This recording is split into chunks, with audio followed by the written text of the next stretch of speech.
Kamusta mga ka-hunter? Sa video na ito, isasalaysay natin ang ika-4 na bahagi ng Dark Continent Specials sa pinamagatang Diwata ng Kadiliman at Sakit na Walang Kamatayan. Pero bago yan, kung gusto nyo pa ng mga gantong klaseng videos, huwag kalimutang mag-subscribe at i-hit ang notification bell para una ka sa mga videos na i-upload natin. I-like at i-follow na din ang ating FB page, HXH Tagalog PH. Upang makasabay sa mga nakakamatay na environment sa Dark Continent, si Dawntrix ay nagsanay pa ng gusto hanggang sa maabot niya ang kanyang limitasyon. Ang kanyang end ay umabot ng 10,000 metrong radius at kaya pa niya itong mapalaki kung siya ay nasa kondisyon.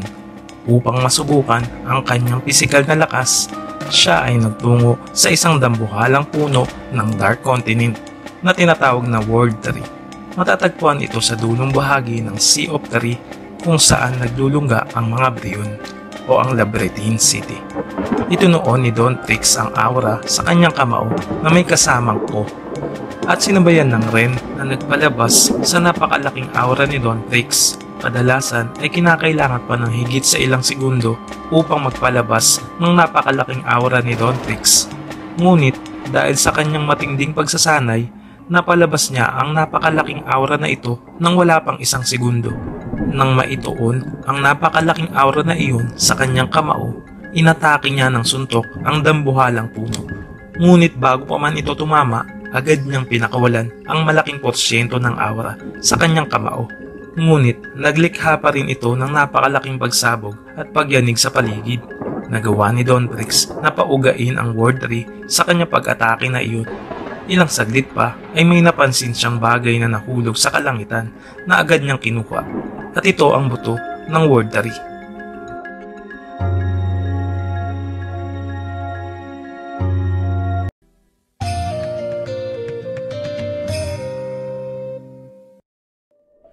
Marami pang pagbabago ang nangyari kay Dawntrix simula noong masaksihan niya ang mga Brionne. Ang kanyang kakayahan bilang isang maninila o hunter ay lumampas na sa kanyang limitasyon. Natuklasan din niya na karaniwan sa isang nilalang na nagmula sa Dark Continent ay may taglay na aura na kabaliktaran ng Nen. Ang On. Sa halip na gamitin ang enerhiya ng buhay, ang aura mula sa On ay nagmula sa pagkapuot at maaaring ituring na enerhiya ng kamatayan. Sa pagbibigay ng isang napakalawak na lakas, sa bawat gumagamit ay maaaring gumamit ng mga kakayahan na tulad ng Nen sa kahusayan ng 100%. Hindi tulad ng Nen, ang aura na ito ay sinasabing mas malakas sa dalawa at walang mga kategorya. Ibig sabihin, ang isa na bihasang gumagamit ng On ay may mga kakayahan ng isang enhancer, transmuter, conjurer, emitter, manipulator at specialist. Hindi na nagawang magpatuloy pa sa kanyang kasulukuyang ruta upang galugarin ang kanlurang bahagi dahil sa hindi maipaliwanag na harang na pumapaligid dito. Siya ay naniniwalang ang harang ay dulot ng mas kamanghamanghang bagay na napapaloob sa kanlurang bahagi ng Dark Continent. Upang matiyak kung ang harang ay konektado sa timog na bahagi ng Dark Continent, siya ay lumipad sa himpapawid lulan ng isang dragon na sakay din ng isa pang mas malaking dragon. Ito din ang dragon na kanyang naging gabay na ibinigay ng mga gatekeeper upang marating ang hilagang silangan ng Dark Continent.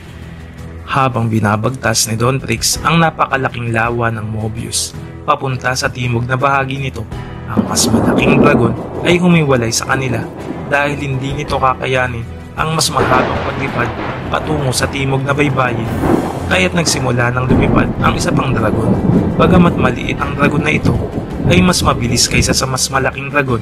Nadaanan nila ang known world at naganap si Dawntrix ng magandang lokasyon na mapaglalagyan niya ng buto na kanyang nakuha.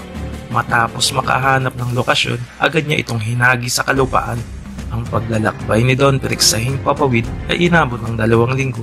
Sinalubong nila ang napakasamang panahon, naglalakihang hipo-hipo at iba't iba pang sama ng panahon hanggang makarating sila sa timog na bahagi na baybayin ng Lake Mobius.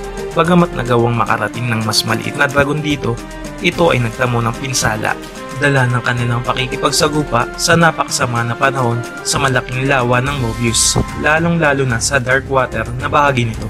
Sa kanilang paglapag sa baybayin ng timog na bahagi ng Dark Continent, dito ay sinalubong sila ng mga nilalang na tinatawag na Ai.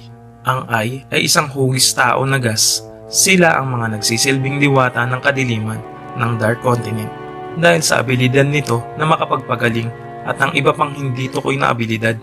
Agad na nilapitan ng isang Ai na nilalang ang dragon at agad na hinawakan ang sugatang paa nito at namangha si Don Prix sa kanyang nasaksihan dahil ang lahat ng pinsalang natamo ng dragon ay nawala.